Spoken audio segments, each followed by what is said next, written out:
Ladies and gentlemen, good day and welcome to the ICICI Prudential Asset Management Company Limited's earnings conference call for the quarter ended June 30th, 2026. Joining us today on the call are Mr. Nimesh Shah, MD and CEO, Mr. Naveen Agarwal, Chief Financial Officer, Mr. Abhijit Shah, Chief Marketing and Digital Business Officer, Mr. Vipin Bhandari, Senior Member from Business Team, Mr. Harshil Sanghvi, Lead Investor Relations, who will be available to address your questions following our opening remarks. As a reminder, all participant lines will be in the listen-only mode, and there will be an opportunity for you to ask questions after the presentation concludes. Should you need assistance during the conference call, please signal an operator by pressing star and then 0 on your touchtone phone. I now hand the conference over to Mr. Nimesh Shah, MD and CEO of ICICI Prudential Asset Management Company Limited. Thank you, and over to you, sir. Good evening, everyone. I trust you guys have had the opportunity to review our earning presentation and the investor materials that have been shared on the stock exchange and our website. So I'll start with the industry. And as you know, markets have behaved relatively where we were on 31st March 2026 till where we are on 30th June. There has been a positive movement in the markets, and that will be everything is a reflection. Whatever you see the numbers is a reflection of that. Overall, the industry quarterly average AUM grew by 15.4% year on year, reaching 83 lakh crore rupees. The sequential growth in quarterly appears to be muted. However, a comparison of closing AUM between the two quarters indicates a strong momentum reflecting a growth of 11.6%. And equity-oriented AUM stood at 45.2 lakh crores.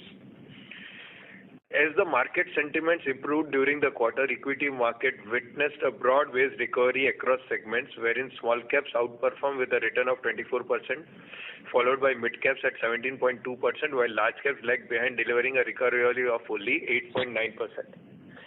And as all analysts understand, a lot what happens to the P&L is dependent also on this particular numbers, the last line that I mentioned.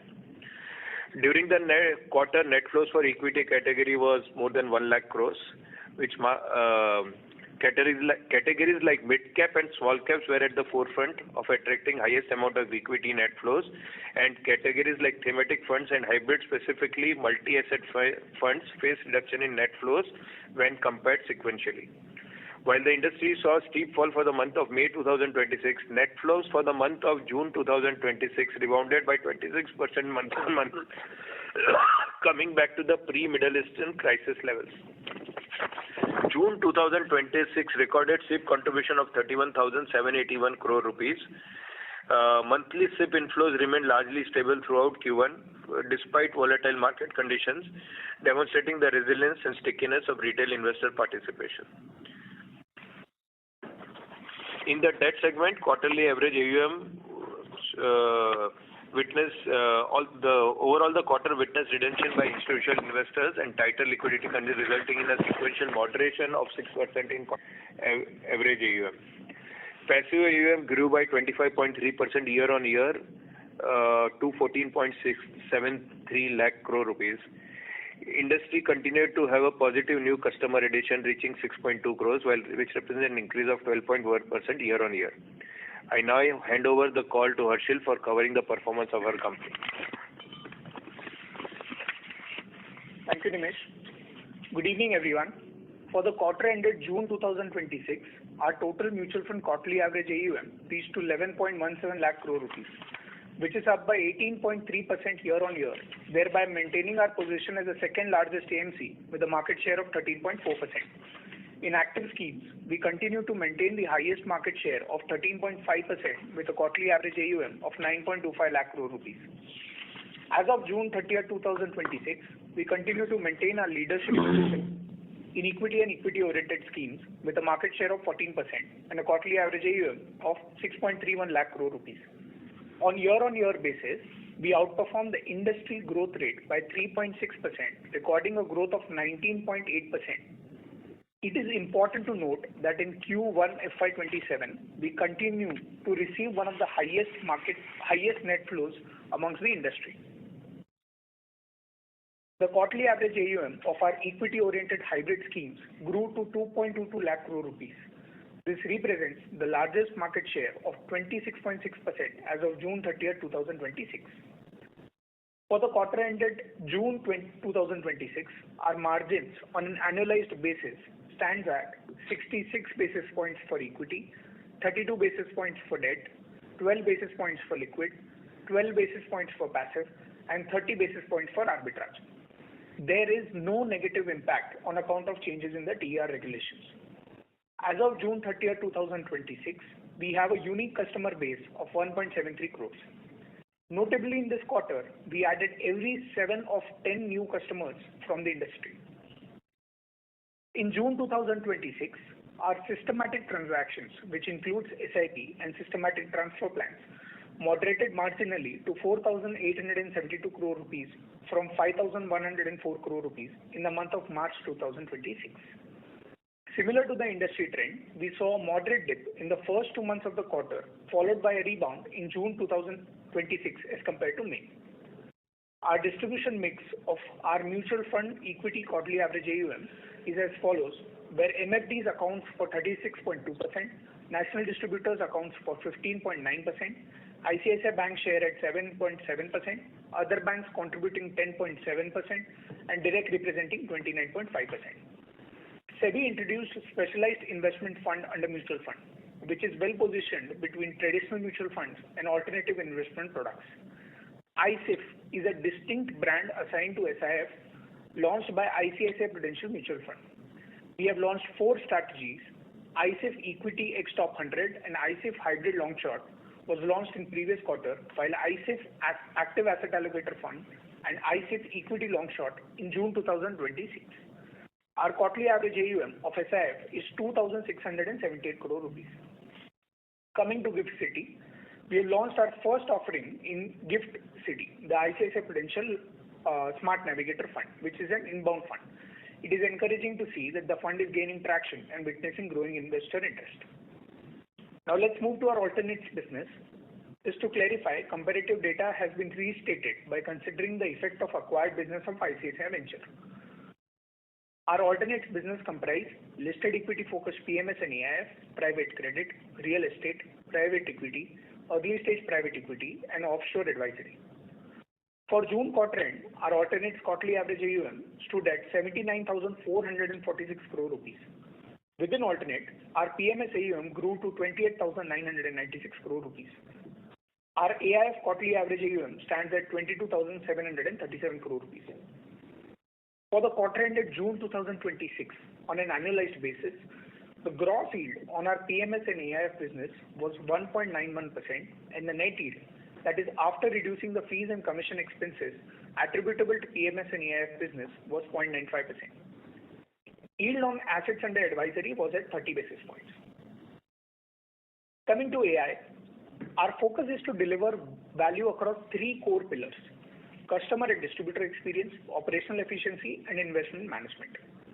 On customer and distributor experience, our goal is frictionless interaction. Today, a customer can use our natural language search engine on our website, which has already processed over 5 million queries. For our customers and partners, we have embedded an engine in our mobile apps and distribution portal that delivers a hyper-personalized prompts, which helps to engage better with the clients. On the operational efficiency front, 60% of our customer queries over emails are replied through AI. We are actively expanding such capability, like by transitioning outbound SIP renewal calling to an AI-driven process. In investment management, through our proprietary platform, we are building a conversational layer over our investment data. At present, we are using AI to generate summaries of reports, videos, DRHPs to suit our requirement. It enables faster processing of data and gives our investment professional a head start so that they can focus on alpha generation and judgment. I now hand over the call to Naveen for covering the financial performance of the company. Good evening, everyone. let's cover the financial performance for the quarter and yields that are presented on annualized basis. As we mentioned earlier also, all the data have been reinstated by considering the effect of acquired business of ICICI Venture. Our operating revenue stood at 1564 crore rupees, representing a growth of 17.6% year-on-year. Our operating net revenue mix from mutual fund was 90.02%, alternate 8.54%, and advisory business 1.44%. Other income of 181 crore rupees turned positive from negative vis-a-vis last quarter on the back of positive mark-to-market. Operating expenses amounted to 464 crore rupees, which was an increase by 11.7% year-on-year and 14.3% quarter-on-quarter. The sequential increase was largely on account of employee expenses, and as you would recall, we had mentioned in our previous Concall as well, the ESOP-related expenses have been debited from this quarter, while in the previous P&L, last year P&L, there was no such charge.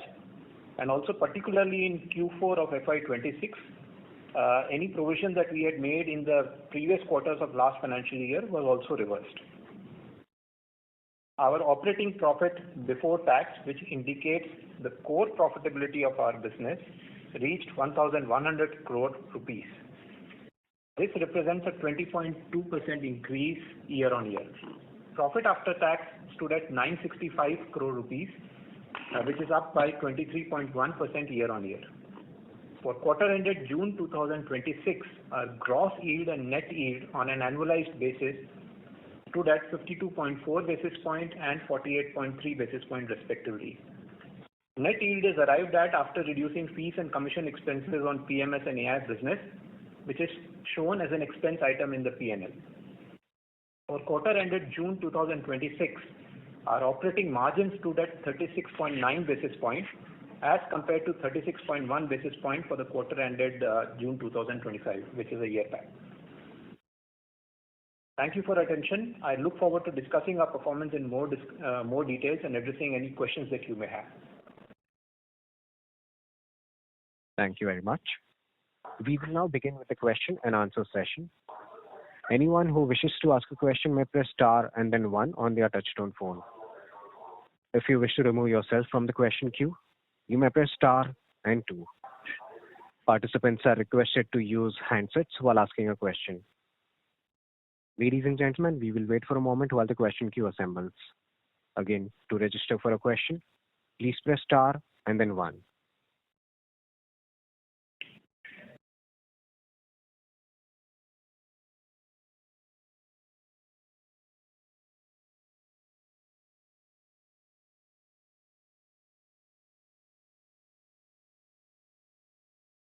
Your first question comes from the line of Rahil Shah with HSBC. Please go ahead. Hello. Thank you for the opportunity. So my first question is, I just wanted to understand the drivers of change in market share, both in terms of equity AUM and SIP flows. So can you give more color on how much it's maybe driven by, say, MTM difference, and how much is actual change in net flows? Something around net flow market share where you said that you are getting highest, but sequentially, is it higher or lower? So some color on that would be helpful. Right, if you look at it from a 1 quarter basis, given the high base of equity AUM, the change in market share would predominantly be driven by mark-to-market. Net sales in 1 quarter would not make that much of a difference. And as we mentioned in the beginning, mark-to-market that has been received in the industry is a function of how each of the segment has done, whether it is small cap, mid cap, and large cap. So the change in our market share has also been predominantly on account of mark-to-market. Just to reiterate what we mentioned with respect to the indices, small cap have in this quarter showed a return of 24%, mid cap 17.2%, and large cap 8.9%. So that is what you would reflect. That is what you would see as a reflecting in the mark to markets and the respective AUMs as well. Understood. And in terms of SIP flows? So SIP flows for the month of June has actually seen a rebound vis-a-vis May, while from March to June, if you see, there's a small fall. Rahel, in this always see for the quarter, because monthly there are a lot of changes that happen because of month on month. So normally always look the numbers from a quarter point of view and not from month on month. Don't analyze too much month on month numbers, because the numbers sometimes over a quarter it gets stabilized. So maybe if I can request to give the quarterly number, because we don't have that. So that would be helpful for every one of us. And just a related question, around if I see the distribution mix, I can see that the growth from banking channel, including ICICI Bank, there has been a sequential degrowth compared to a very healthy 3-4% growth for the direct and national distributors. So again, what explains this divergence? Is it something where banks have kind of slowed down selling mutual funds, or it's again, some clarity here would be helpful. See, again, if you look at the distribution mix, it's spread across, from a servicing perspective, the distribution mix, all the channels, whether it is mutual funds or national distributors or ICICI Bank, we continue to serve all of them. Whether the small changes that you see, for example, if I look at what was the number for June quarter vis-a-vis, let's say, previous quarter, I do not see much change, for example, in mutual fund distributor category or on a bank on an overall basis. So there hasn't, frankly, the numbers have not really moved that much. June mix and March mix is pretty much in line. So maybe from a mix point of view, it's same, but if I see in absolute terms, there has been 4%, 5% increase in AUM from direct or national distributor, while for banks it's like flat to lower. So what explains such divergence within a quarter? So is there anything specific or to read into it? Are you referring to the industry numbers? No, your ICICI AMC numbers. You give the mixed number, but I just multiplied it with the AUM. So in our case, as of June, the direct share was 29.5% of the equity AUM. So you must see the equity AUM. I don't know if you're looking at the total. I'm looking at equity. Maybe I'll take this offline. Yeah. Thank you. Thank you. Your next question comes from the line of Piran Engineer with CLSA. Please go ahead. Hi team.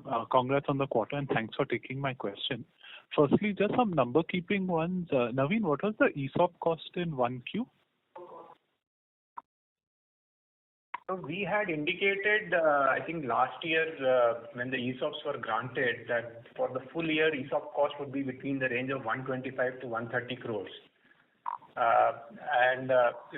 Sorry, that was for 3 years, right? Yes, that's what. Sorry, that was the 3-year cost of 120. Correct. This year. And for this financial year, the cost was indicated between 64 to 68 crores. Correct. So will that come like equally each quarter, or was it front-ended in 4Q? In 1Q, sorry. No. It would be in proportion. It would not be front-ended. That would be as per the Black-Scholes method. It is charged based on the total vesting period, and it is effectively, it will not be front-ended. Okay, understood. So this is the base to sort of model the employee OPEX on, because last quarter we had some reversals. Before that, we had another accounting method. So this 200 crore quarterly OpEx is sort of a base to take as a thumb rule. Correct. Okay, fair enough. Secondly, just going back to that SIP number on slide 17, your SIPs for the month or it's the average for the quarter, like month? No, that is the number for the month of June. Okay, so April and May would have been even lower than 48 billion. So that has been, the trend has pretty much been in line with that of the industry. What happened in the industry is what we have witnessed in our number as well. Okay, but then how do we think about it? Is it like the stoppage ratio has gone beyond 100 or is it just like the ticket size per customer has gone down? Like fewer people or lesser amount per person is what I'm trying to understand. So, Kiran, why effectively it's not that the new SIPs have not been coming. If you look at the industry level also, the new SIPs have come in. Obviously, if the SIP trigger number has fallen, that's obviously because the stoppages of the old SIPs have been more than the new SIPs. Frankly, the count-wise, it does not matter. No one should look at from a count perspective. It should be more from the perspective of if the new SIPs have come in and how much of the old SIPs have stopped. The net of it is reflected in the SIP trigger number. Understood. And just lastly, the industry and our debt AUM declined this quarter. Is it seasonal or it's just simply because bond yields spiked and there was some uncertainty in the market? Yeah, so you rightly said there has been a reduction in the debt AUM. We understood it's largely on account of institutional investors redeeming amongst tighter liquidity conditions. It's the liquidity that the corporates would be having, where the corporates are investing because of the war situation, where they're investing more in the working capital. And if they invest more in the working capital, their surplus liquidity decreases, and to that extent, investment in mutual fund decreases. So it's more liquidity in the system, nothing else. Understood. Okay, so it's nothing to do with seasonality, like in 1Q it goes down or anything like that. Got it. Okay. June to June, I won't say seasonality. It is more of how are the corporates in India behaving. Understood. Okay, yeah, that's it from my end. Thanks and wish you all the best. Thank you. The next question comes from the line of Madhukar with JP Morgan. Please go ahead. Hi, sir. Thank you for taking my question. So, on the fees and commission side also, we are seeing the increase in that number, both on a QoQ basis and on a year-over-year basis. Probably also because the assets under advice, which have come right now, also have some fee payment happening. It'll be good if you can explain that a little better. So the fee and commission number, as you see, is a number which is effectively the distribution fees that we pay for alternate, PMS and AIFs. Unlike mutual fund, any distribution fees that we paid for PMS and alternate, it's routed through the AMC. And the increase that you see is because of the increase in the underlying business. So if the volumes of PMS and AIF go up, the underlying fee would also go up. So that is effectively a reflection of growth in the underlying business. Got it, sir. Thank you. I'll come back in the queue. Thanks. Sure. Thank you. The next question comes from the line of Piyush Kumar with Magnus Hathaway Investments. Please go ahead. Yeah, am I audible? Yes, sir, you're audible. Please go ahead. Yeah. Sir, my question is regarding the SIP inflows this quarter. As we can see on the slide number 9, the SIP inflows are down 1% QoQ. So what could be the reasons for this?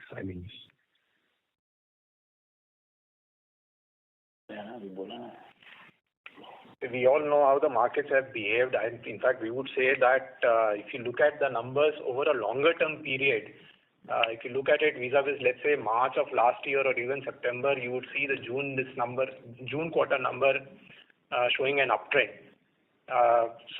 And even when you compare on a very short-term basis, what happened to this number vis-a-vis May, there has been a bit of a rebound. And as Nimesh mentioned a little while back, ideally you should see the number on a quarterly basis because there could be some adjustment in one month vis-a-vis the other month.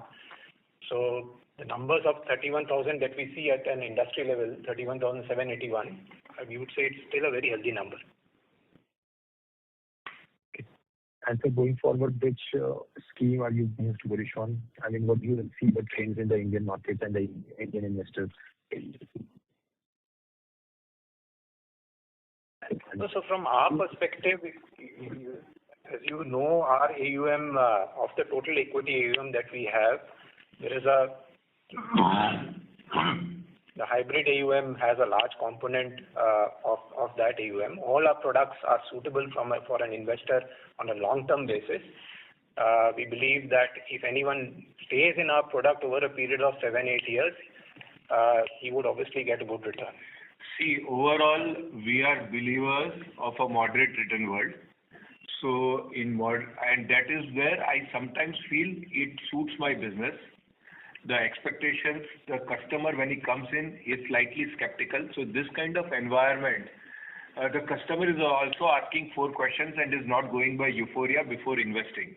So that's a good environment. We believe it's a moderate return world, and the series of products that we have created on dynamic asset allocation, whether it is balance advantage fund or multi-asset fund or a asset allocator fund, I can go on. There are a series of products that we have created which mix equity and debt in some proportion. So the way I look at it, Indian customer has now and in those times, it can be a good dynamic asset allocation. Look at what has happened in the last 2 years. In the last 2 years, I asked I was in Patna and one of the distributors, I asked him that 2 साल से return नहीं बना, काफी pain होगा. And his reply was, नहीं sir, आपके funds में ठीक है, because he was referring to my dynamic asset allocation, which has given a reasonable return to the customer anywhere between 10 and 20% over the last 2 years, right? When the market has hardly given any return. So I think this dynamic asset allocation category overall. In addition to that, we are very like what SEBI is allowing us in SIF products. Though I agree the distribution is not very huge today vis-a-vis a mutual fund because you have to clear an exam and all, but the products are very beautifully constructed. Right? The use of derivatives can be much more over there. It can be used to hedge your position, even if you have invested in mid-cap, small-cap. We have got a mid-cap, small-cap fund over there also, but where I can hedge the position if I feel that mid-cap, small-cap is too overvalued. So there are series of products. So frankly, we are a supermarket where I have got product for the common man, I have got product for HNIs, I have got product in the various asset classes. I believe that Indian customer and overall the family offices will move towards very different kind of products will go from the AMC, including something like commercial real estate. I believe that family offices, in addition to looking at equity, if somebody can give them in an organized way commercial real estate, which gets a good yield also for the customer, as well as there are escalations possible, I think the entire product suite would work well for the customer. Okay, sir. Thank you so much. Thank you. The next question comes from the line of Prayesh Jain with Motilal Oswal Financial Services Limited. Please go ahead. Hi, good evening, everyone. Just some color on the SIP again. Sorry to harp on that question, but just some color as to where are you seeing the pain or not pain exactly, some slowdown, whether it's the direct channel through brokerage platforms, through distributed route. Probably some color on the ticket sizes, whether the smaller ticket sizes are closing down more or the larger ticket sizes are closing down. That is point number 1. Question number 2 would be on... Yeah, sure. One second, you take the second question later. Sure, sir. So you asked on SIP. Let me give my perspective before Naveen gives you the details. while I'll try to reply the question the way I look at SIPs, right? If a person continues, what has happened in the market is there are various kind of distributors selling SIP. There are various customers going on various platforms and buying SIPs also. So the responsible distributor would have given a long-term outlook. So some of the customers where there is hand-holding, they would have come with a long-term outlook and their expectations of SIP would be more realistic. There would be some other channels where only past performance, the customer might have self-selected also past performance.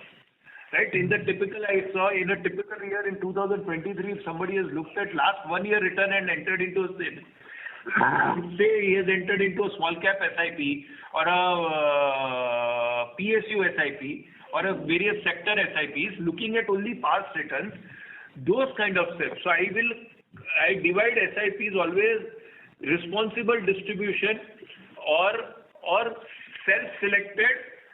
So if the quality of sales is good, it will sustain. If the quality of sales is not good, it will not sustain. It has got nothing to do with the size of SIP. If after 2 years your portfolio is positive, you will continue the SIP. But after 2 years, if your portfolio is negative, you will not continue the SIP. So it is more to the nature of quality of sales or quality of purchase which decides whether the SIP continues or not. And then now Naveen can give you some number color or whatever you would ask. Sure. Thank you, sir. The numbers I believe you already have. Thank you. Got it. I just answered in the earlier question also, numbers. Yeah. I believe numbers you already have. Sure. So second question, another question. Yeah. Second question was on the expenses. How do you think the full year is going to pan out for the expenses, whether it's OPEX or whether it's the employee expenses? How do you think, where are the investments that we are making, or how should we see about the overall expense growth compared to, say, FY26, what we had? So we don't give guidance for future, but with respect to this quarter, I think I explained, if you look at it on a quarter-by-quarter basis, if you see specifically the employee expenses, that has shown a higher growth. And this is on a quarter-on-quarter basis. And the reason I explained, which was also mentioned in the previous call, but if you look at it from a overall perspective, one thing is you must exclude, when you look at our financials, our fee and commission numbers are also stated as part of the expenses. And hence, we also give you the net yield. So when you look at our expense base, you must remove that. Because fees and commission on PMS, alternates. Yeah. So that should be removed from the expenses. You must look at the expense net of that. And, being pretty much in line, whether it is on Q4 or on a by-on-by basis. Got that. Last question. What are the product launches that we can expect on mutual funds, AIFs, PMS, across these categories that over the next 1 year or so? As you would have seen, there have been various approvals we have received. We came up with some SIFs in the first quarter. See, the whole idea of having products in ICICI Prudential is that we are preparing an AMC for the future also. So when I've got 4 SIFs, it's not that SIF is going to completely change my P&L tomorrow. But I start creating a track record on those products. So one has to think from a long-term point of view. Balance Advantage Fund, we started some years. For 3 years, it was only at 300 crores or something like that. And then after showing a track record, you start publicizing that. So don't look at, irrespective of the nature of markets, whether the market is in a euphoric condition or the market is subdued, we will come up with our launches. You will see you must be seeing a lot of launches, and you will see regular launches in the next 9 months. And maybe Vipin can give some color on that. Hi. But it is more for creating a product bouquet for the future, right? Rather than, don't look at the numbers alone. Look at more from the capability to create a track record, and then based on the track record, it can lead to future sales. Hi. Great. The whole idea of launching ideas is to see opportunities available in market. There are multiple ideas which we are launching on MF side. Under MF, we have products which we have launched, currently running, which is under fund of fund categories. And then we are launching a new category which we are super excited about, which is life cycle fund, wherein we have got the approvals. In near future, we should be launching those ideas along with a contra category which has got approved. This is on MF side. Equally, we are excited on ETF. We have approvals in multiple ideas, and this is under MF category. Then if I have to talk about ideas under SIF, we have already 4 out of 7 which are approved, and there is one more approval which we have which is under sector rotation SIF. This is on SIF side. And equally excited we are on the entire alternative ideas. We have a successful idea which is running, which is commercial real estate, which we will launch the next series of it. And we have multiple ideas under real estate and also on the equity side. Got that. Thank you. This is super helpful. So this life cycle is a very interesting one. It will also have the year. So typically I will launch 2031, 2036, 2041. You are launching a year. The guy has got so much clarity. If you are retiring in 2041, you are collecting the money for 2041. Or if your son's education is in 2006. So it will help a lot whether it is retirement or a person's son's education, daughter's education, whatever is the goal, if it is in 2031, 2036 or 2041. So I think SEBI has introduced a brilliant category. And you'll see us launching those products in the year. Okay, thank you. Thank you.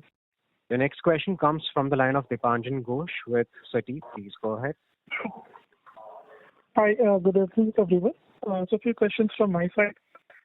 First, if I look at your PMS business, obviously it continues to do well. And even when I compare with your over mutual funds or equity mutual funds, it seems that the growth rate sequentially has been far better for the last few quarters. Now, I just wanted to, or rather, I would presume that this favorable growth in PMS would be a factor of relatively higher flow contribution, as mark-to-market differential might not be that high. So just wanted to get some sense of the structural driver behind this flows in the PMS business. And maybe some color on the distribution strategy or channel mix in that business. That's the first question.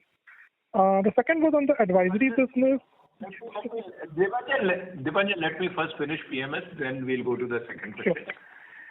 See, first of all, your assumption that it may be more because of flows and not because of mark-to-market, unlike in PMS, I've got a reasonably big pipe product also, where the composition of mid caps, small caps would be higher. To that extent, the mark-to-market over there would be higher.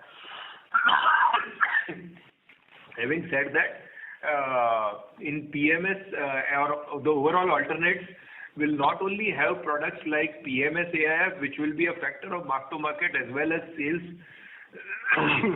that also when you sell alternates, a part of the AUM will come when you actually call for that money, right? You suppose commercial real estate, if I'm calling for 50% of the funds today and 50% of later, in the AUM you will see only 50%, right? So whether it is private equity, whether it is any of the alternate products, you won't see the entire sales been reflected in the numbers per se, because the client will give the money later also. But overall, forget quarter or this one, it's a good business where you can take a better, different risk metrics than in the mutual fund. Mutual fund, I'm very clear that the retired school teacher is my target customer, and the risk management is that much more strict in the mutual fund side. Here, maybe we'll play with concentration risk, right? We will, in a mutual fund, typically we'll have 50 plus stocks. But in a PMS AIF, I would be, on an average, you would have 30 stocks, right? So that's what, if I have to play concentration, if I have to play more slightly higher risk parameter, here the customer does understand that he's taking that incremental risk for the incremental return. So focus is on everything in mutual fund also, on PMS also. We have segmented the market in different market segments. We'll be focusing on different products. Okay. Got it. No, sure, that's fair enough. Just maybe one small follow-up on that would be that, you mentioned that on the alternate fees, obviously the AUM that you're reporting is fee-earning AUM. And as and when you call the money, you obviously, the AUM kind of sees a jump. So, what sort of trajectory, let's say, over the next 2 to 3 years? And in the previous participant's question, you also mentioned you have a pipeline for commercial real estate and some real asset funds also. So how should one think of your aspirations in that segment? Let it become big, no? Let it become that material. Otherwise, we'll spend too much time discussing that where it is not. I would rather first make it big so that it is material to discuss that. Today, it is not that big vis-a-vis the overall P&L. Got it. Yeah, fair enough. Second was on the advisory business. So second was on the advisory business. The AUM in the advisory business has seen some moderation. So just wanted to get some idea on what are the drivers behind it. It is more of advisory is more of international business, and international business, there is a lot of FII selling that has happened overall in India, and similar trend would have been reflected in my international advisory is essentially advising international outfits, and to that extent there would have been redemptions, and that is why you would have seen lesser flows or lesser AUM over there. And last question was on the coming back to the SIP part.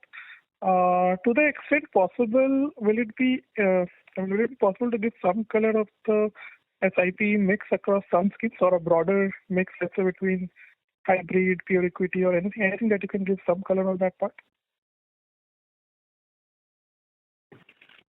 So I think we've already put out the number, which is on a total basis. We haven't given the breakup across the asset across the schemes. But as you know, which are the schemes in which we are bigger. The SIP numbers in those schemes, obviously, for us also go in that line itself. It will be more on equity funds, pure equity funds. The SIP will be more towards it. And luckily, we have a lot of investors who have varied requirements. So we see a lot of SIPs coming in hybrid also. We see SIPs coming in multi-asset, SIPs coming in BAF, wherein customer is looking at products which are less volatile, and the goal is closer than what he needs in next 3 to 5 years. So it's mix of both. So reply to your thing is we don't market SIP separately and mutual fund separately. We market our mutual funds. Some customer prefers to, so it would be in line with what Naveen said. It would be in line with our AUM only.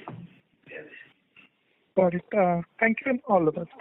The data is in front of me. But it is too dispersed to tell you any. It is spread across. I can see some 20 on my screen in front of me. I can see some 20 schemes. So there is no problem in sharing the data, but it won't make. It is spread across. Got it. Sure. Thank you and all the best. Thank you. Your next question comes from the line of Shreyash Pimple with Nomura. Please go ahead. Hello. Thank you so much for the understand the color of investment book that we have, 4,225 crore.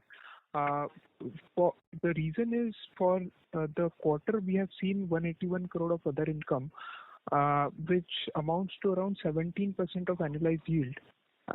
I understand you highlighted that small cap, mid cap, and large cap had different kinds of MTM gains in the quarter. But I wanted to understand the color of this investment book. How much, first of all, you have highlighted mutual funds, AIF, and corporate bonds as segmentation. How much of it, of the 23.5% AIF, other equity, and REIT is subject to mark to market? So that was the first question. And second question on that was how much of the investment book would be around in large cap, mid cap, and small cap, if you can give the bifurcation. On a broad basis, we mentioned earlier as well, if you look at our overall investment book, about 50% of the investment would be on account of seed capital. And the seed capital is effectively, most of it is driven by the SEBI formula. So to that extent, it is largely driven by the mark-to-market as we get in the respective underlying asset classes. Now, vis-a-vis March to June, obviously, as of March, you would have seen in our numbers there was a market fall as on towards the last days of the month, last days of the quarter. Hence, there was a big mark-to-market loss. And as of June, towards the end of June, on 30th June, the markets were up. Hence, we had a mark-to-market gain. But 50% of the overall investment in seed money is what you should take as a ballpark number. Got it. Just on that, 23.5% is into AIF, other equity and REIT. How much of it is subject to MTM? We'll come back to you on the number separately, but broadly, if you see, as I said, the other way of looking at it is 50% seed and 50% non-seed. Got it. Yeah, that was the only question I had. Thank you so much. Thank you. The next question comes from the line of Abhijit Sakhare with Kotak Securities. Please go ahead. Yeah, hi, good evening, everyone. So my first question was on the OPEX. Now, just from an accounting point of view, when we have the salary hikes for the year, does that get spread out throughout the 4 quarters, or there is a first quarter impact playing out there? The salary hike, would be on actual basis. So whatever gets paid out on a month-on-month basis is what you would see as a reflection in the number. So salaries increase only once in a year in April. So it's whatever is increased has been increased for the whole year. And Abhijit, if you're looking at the number vis-a-vis the last quarter, I think I mentioned in my opening remark as well, and we had mentioned in the last investor analyst call as well. In last year, there was no charge on account of ESOP or similar head. This year, it has come in. And in Q4 specifically, there was also a reversal of any such charge that we had provided for in the previous quarter. So to that extent, the numbers are looking elevated when you look at the total employee cost on a Q-on-Q basis. Got it. So looks like this is like the quarterly run rate. There is ESOP point you had clarified earlier, but even from a salary hike or salary revision point of view, there is nothing in terms of one-off in the first quarter in terms of the normal seasonality as well. So this is the monthly run. This is the quarterly run rate. You're right. And just to clarify, obviously these quarter numbers and also the previous quarter numbers now include venture as well from an expense perspective also. Understood. And is it possible to quantify the impact because of ventures? So that has not been really material. It's a small number, as you know, the entire business acquired. But run rate basis, you must now take the June quarter number as the quarterly number. Understood. Got it. That was the only question. Thank you so much. Thank you. The next question comes from the line of Mohit Mangal with Centrum. Please go ahead. Good evening and thanks for the opportunity. My first question is that in the opening remarks you said that there is no negative impact of account of changes in TR regulations. So fair to assume that you have passed on all to the distributors? Yes. Okay. Thanks for the clarity. My second question is towards the employees. So we have seen that employee count has kind of increased 6% sequentially. So what was the reason for that? So, if you look at it from a quarter-on-quarter basis, sometimes the hiring happens in a particular month and The count increase is mainly on account of additions that we do at the sales level. Also, typically, campus hirings happen in the Q1. The employees come in Q1. So sometimes the Q1 number looks elevated, but I don't think you must read anything more than that in those numbers. Also, if you look at there's also a small addition on account of employees that have come over from ICICI Ventures as well. Understood. Lastly, in terms of debt, I think the growth kind of has come down sequentially, and even on year-on-year basis, it's in lower single digits. So any kind of color on the debt AUM? No, so I think Nimesh answered that a little while back. Effectively, it's a reflective of what has been the behavior of the institutional customers who park money in the debt schemes. If they see the usage of that money more in their business and for their working capital purposes, you would see this money moving out of the debt liquid schemes into their respective businesses. And I think that's what we have witnessed at the industry level in this quarter. Understood. This is helpful. Thanks and wish you all the best. Yeah.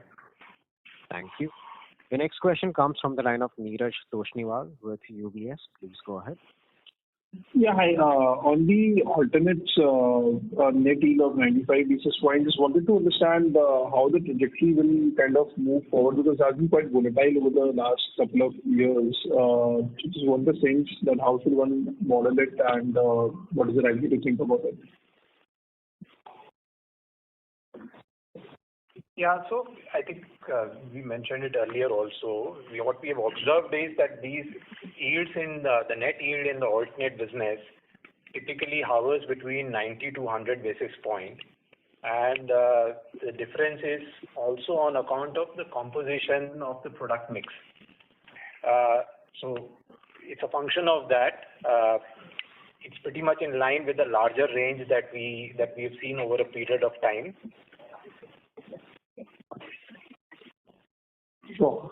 And on the new products which you mentioned, like licensed products and all, how is the mix? The most towards debt within that, given it's goal-based, and how you're thinking about it? What kind of yields we should be building in those products? If any more color you can give, because these are more like an insurance endowment kind of a product, which is like goal-based. So just wanted to get some sense whether it kind of conflicts with insurance products, or it's totally, a new way of building out the product allocation, asset allocation within that.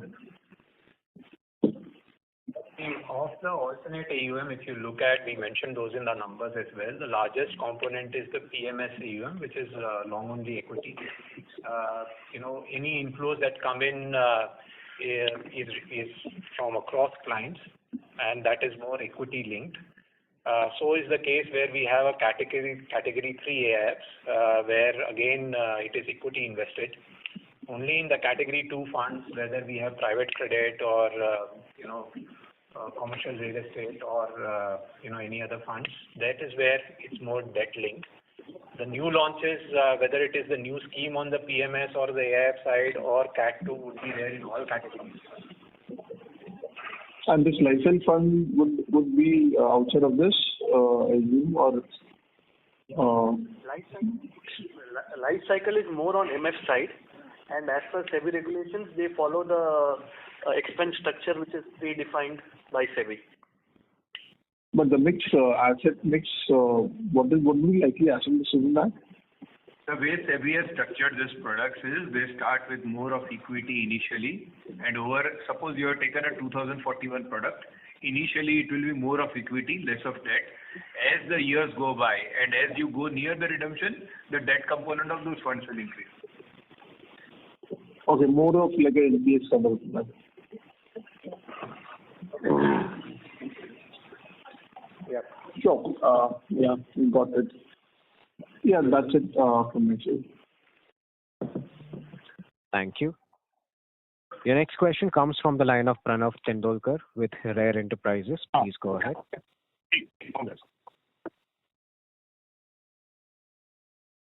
मी काय करू शकतो तू खेळायला जा माझा call चालू आहे. Pranav, sir, your line is unmuted. Please proceed with your question. Hello. Yes, Pranav, sir, please proceed with your question. Yeah. Thanks a lot, sir. Sir, can you just tell me what kind of yields on the industry level you see for active equity funds? Are they holding up? That's one. Second is that in your there are so many questions that are asked on SIP. So do you see any structural change in investor behavior of SIPs? That's it. Thanks a lot, sir. So I'll take the SIP one, the easier one first. That there is no, I think SIP is the way India, there is nothing new about SIP. This is how India saves. Even when there was no systematic investment plans by mutual fund, there was a recurring deposit with banks. So customers always preferred every monthly. It's the way India saves. So there is nothing new or strategic new. I think SIP has been doing well because it is the customer needs, because customers in India save monthly. So nothing new about SIP. And what was the first question? It was about equity. Sustainable yields. You see that sustainable yields will be around this, right? So barring whatever structural changes we are doing because of the real estate fund and other AIF, etc. Structural yields you see holding up, right? On the mutual fund side, SEBI has done a very good job of regulating the expenses, and the expenses keep on coming down as the size of your fund increases. That is the best thing to happen, because the customer, it has become a very good product for the customer, and from a push product 20 years back, it has become a pull product today where people sell mutual funds so that the customer gets attracted to their website and then they can do other products. So this transition has happened because the charge on the mutual fund is very less. So I think that's the best thing to happen. So the probability of beating the benchmark increases to that extent. So the mutual fund has become a push product or a pull product from a push product only because we charge less. So I think SEBI has just changed the way we charge, and this structure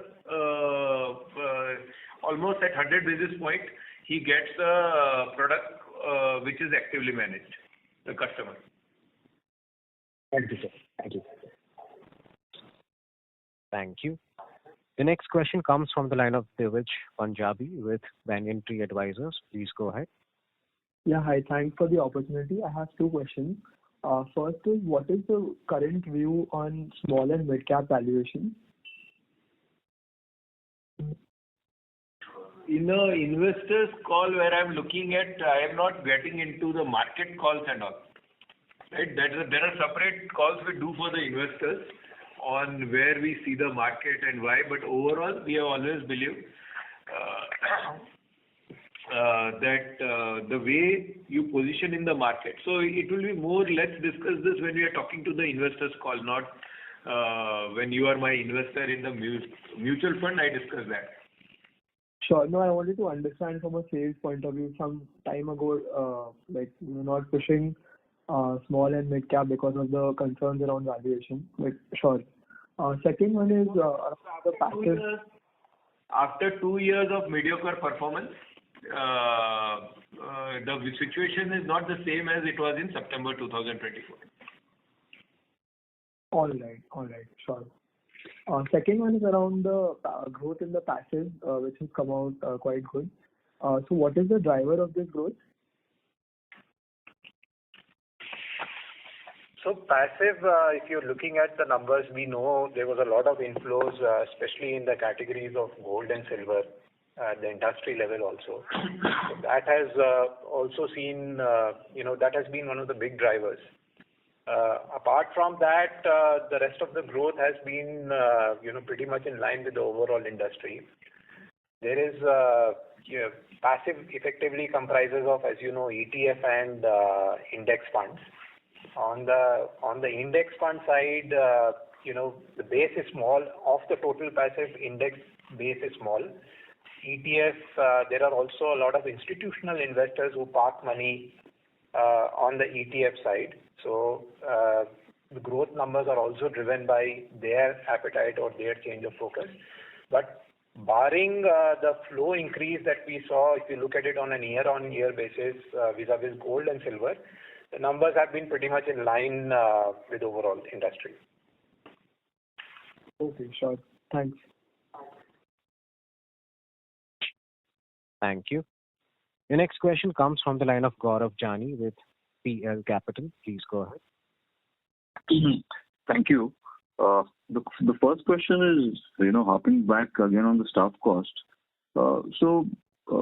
Excluding the ESOP charge that would have been, recognized in the quarter,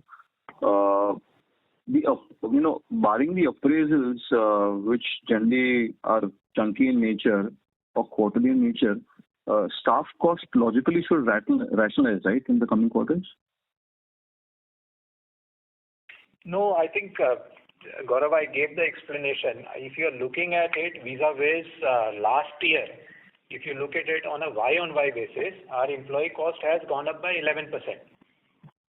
And that is the right comparison that you should see. If you're looking at it from a Q-on-Q basis, you would see a larger increase, but that is because of the one-time phenomenon that happened in last quarter of last year, wherein, I explained that earlier as well. There was some of the reversals that we had done in the previous quarters. So that's why the numbers are, from a Q-on-Q basis, is looking higher. But the number that you see now for this quarter is the right base to look at. This is the run rate for the quarter. No, I understand the base, which you had anyways explained, I think, in the last quarter. What I'm going to get at is, after Q1 of 26, right, there was a moderation in staff costs sequentially, which I believe was related to the appraisals which happened in Q1. So if you look at Q2 26 over Q1 26 or Q3 over Q2, so there was some moderation. So. No, your first assumption itself is not in line with how this company functions. Whatever changes I had to make on the compensation would have happened from April 1st onwards. Right? We don't make, so whatever is effective April 1st onwards, and that will be accounted in that quarter itself, April, May, June. So it does not happen that you do appraisal in April and the salary starts increasing sometime in the next quarter or something. It happens on 1st April itself since the time the company has been in operation. So it's effectively an annual performance appraisal cycle, and the effective 1st April. Compensation change happens in the month of April, effective 1st April. Understood. Sure. The second, coming back on the SIP, just one thing I wanted to check with you guys. So for the industry, right, SIP on a quarterly basis has increased by 1%. I mean, it's been a while since we have seen such a low growth. 938.5 billion over 929.3. So translating to about 1%. So would we be in line with the industry in that sense, or would we be kind of lower or higher? Sorry, which is the number you're referring to? SIP AUM? SIP flow for the quarter for the industry. So that has only been sequentially up about 1%, which has been a while. So such a low number. So just want to check, are we in line with industry or lower or higher in terms of the quarterly growth in SIP flow? Our numbers would trend that of the industry on a quarterly basis. You are adding April, May, June number for the industry. Our numbers also would be pretty much in line with that of the industry. Perfect. That is what I want to check. Thank you so much. Thank you. Ladies and gentlemen, we will take that as the last question for today. I now hand the conference over to Mr. Naveen Agarwal for closing comments. Thank you, everyone. We appreciate the interest shown by the analyst and investor community. Thank you very much and wish you all a very good evening. Thank you. On behalf of ICICI Prudential Asset Management Company Limited, that concludes this conference. Thank you everyone for joining us, and you may now disconnect your lines.